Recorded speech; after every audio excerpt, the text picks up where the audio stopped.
Bom, essa é a próxima questão da prova de matemática da UFPR de 2025. Questão número 6, que tinha esse enunciado aqui. 3 amigos vão viajar em um carro que possui 5 lugares. Durante a viagem, eles vão mudar de lugares, de modo que cada um ocupará por vez apenas um lugar no veículo. Como o lugar do condutor deve ser necessariamente ocupado, e sabendo que eles vão se revezar na condução do carro durante a viagem, quantas configurações são possíveis? Se você leu isso daqui e já percebeu que se trata de uma questão sobre análise combinatória, beleza, é isso mesmo, né? Tá evidente aqui que nós vamos fazer um determinado arranjo ali de posições para determinar essas configurações possíveis desses 3 amigos neste veículo, nesse carro, tá? Então, para começar, nada melhor do que fazer uma ilustraçãozinha aqui básica de como que seria representada essa situação aqui, ó. Vou desenhar mais ou menos aqui como se fosse um carro, né? Que é a parte da frente dele, assim. Tá? Essa flechinha para representar o sentido de movimento dele. No carro tem um assento para o motorista aqui no caso, e nesse carro, né, diz que tem 5 lugares, então são aqui 2 lugares na frente e 3 atrás, pode ser? É uma maneira de representar isso aí. E aqui seria o assento do motorista, que sempre deverá ser ocupado. Tá? Isso aqui, vou representar como sendo o assento do condutor. Isso aí está descrito no enunciado. Né? Se você leu agora e não entendeu muito bem, pausa o vídeo, releia novamente até que tudo isso faça sentido para você entender a situação. Né? Entender a situação é simples, mas para alguns, às vezes, que não estão muito acostumados a fazer exercício e atividades de análise combinatória, pode parecer um pouco nebuloso.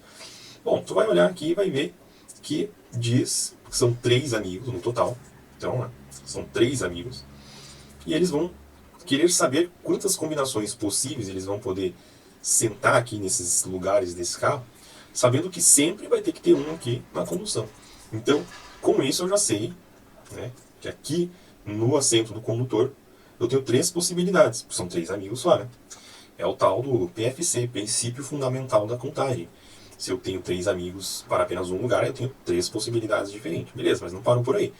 Essas 3 possibilidades são as possibilidades de motoristas, né, configurações em que cada um vai estar dirigindo. Mas e os outros lugares aqui? Bom, eu tenho uma tabelinha de resumo que eu vou colocar na tela para vocês, bem básica, bem resumida, sobre análise combinatória. E essa aqui é ela. Tá? Então, assim, é um resumo da análise combinatória que você pode se basear para fazer questões do vestibular, né, seja lá qual vestibular você vai fazer, mas que ela por si só não se sustenta como o suficiente para que você possa resolver todas as questões sobre esse tema. Tá? É um resumão bem assim, só para lembrar um pouquinho melhor qual fórmula você vai utilizar de acordo com as situações que você vai ter. Por quê? Porque existe um mundo infinito de possibilidades na análise combinatória que é sempre inovado e explorado nas provas de vestibulares e concursos afins. Então a gente começa a perceber que quando um assunto já está se esgotando, os elaboradores de questão vão inventando novas situações e cada vez mais criativas para ver se realmente o candidato na prova está apto a entender. Então, enfim, esse resumo aqui traz os 4 principais aqui tipos de situações que você vai ter, né, os tipos de análise combinatória, como que elas podem se definir, a fórmula que a princípio você vai utilizar para essas situações, e esse ordem importa aqui. Eu quis colocar isso aqui nessa tabela também, porque é muito importante essa pergunta que a gente faz, né, quando a gente vai resolver questões de análise combinatória. Quer dizer, a ordem dos elementos naquela análise, naquela situação, aquele caso, vai importar? Como assim vai importar? Se eu trocar um elemento naquele caso com outro elemento de posição, a ordem vai mudar? Quer dizer, eu vou ter mais uma contagem de modo de configuração na minha análise? Se sim, tá a dica aqui. No caso aqui da combinação, se a ordem importa, se não importa, quer dizer, se você trocar elementos de posição, não vai te trazer mais uma possibilidade, né? Geralmente aquelas questões que trazem assim, se você misturar frutas num suco, quer dizer, não importa se você trocar a laranja com limão de diferença, né, de ordem, não vai fazer diferença nenhuma, né? É nesse sentido.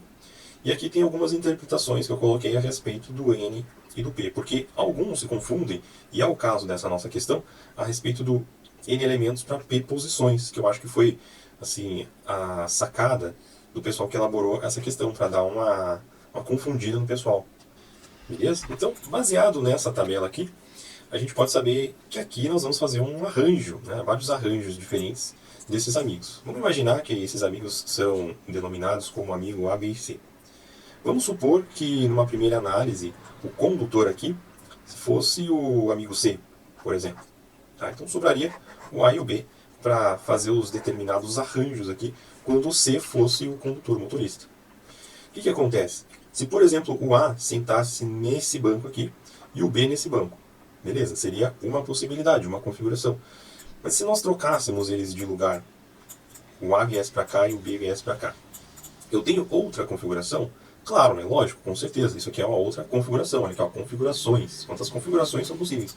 Isso aqui é um outro modo de arranjar esses três amigos nessas posições, nesses elementos nesse carro.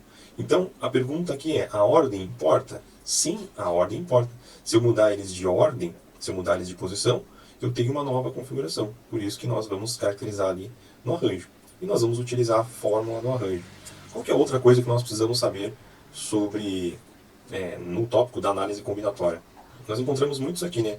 Um número, uma variável com esse ponto de exclamação, que é o famoso fatorial. O que é dizer que um número fatorial? Por exemplo, 2 fatorial. Tranquilo, né? Quem já sabe isso aqui? 2 fatorial é a mesma coisa que 2 vezes 1.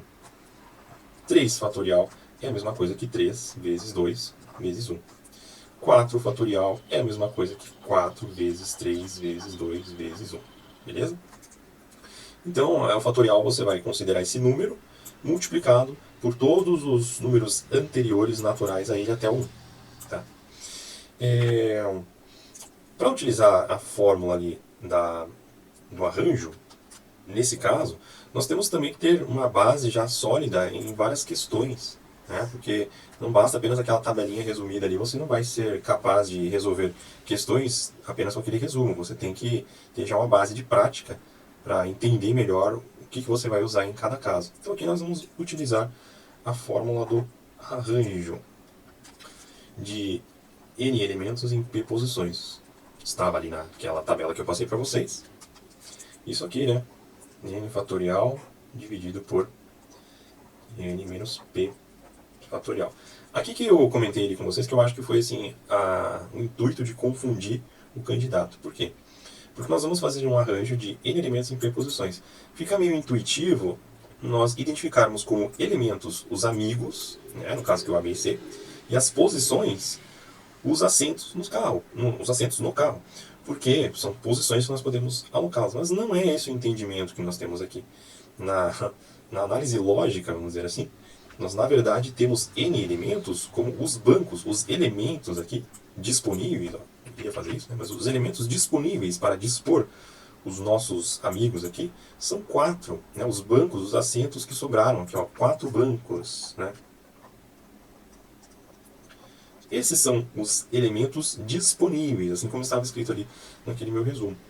E os amigos são quantos elementos que eu vou poder dispor nessas determinadas posições. Ou seja, eles vão ocupar 2 posições nesses 4 elementos que são os bancos. Então, são 2 amigos.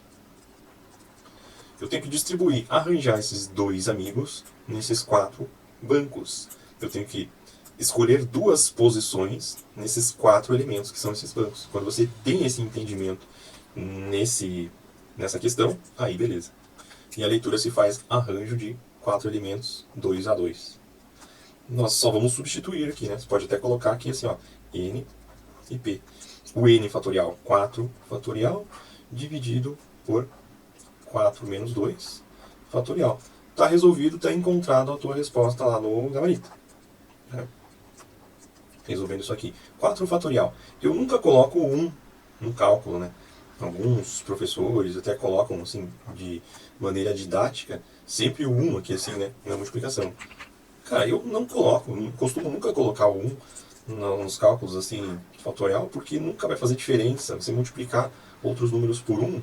Pra que deixar aquele 1 ali, né? Só pra encher mais a nossa folha.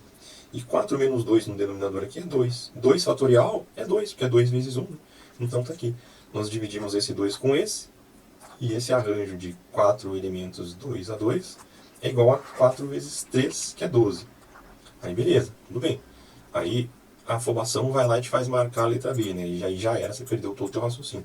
Você tem que lembrar que você tem 3 possibilidades de motoristas e tem 12 possibilidades de arranjar o restante aqui, dos 2 amigos restantes, nos 4 bancos.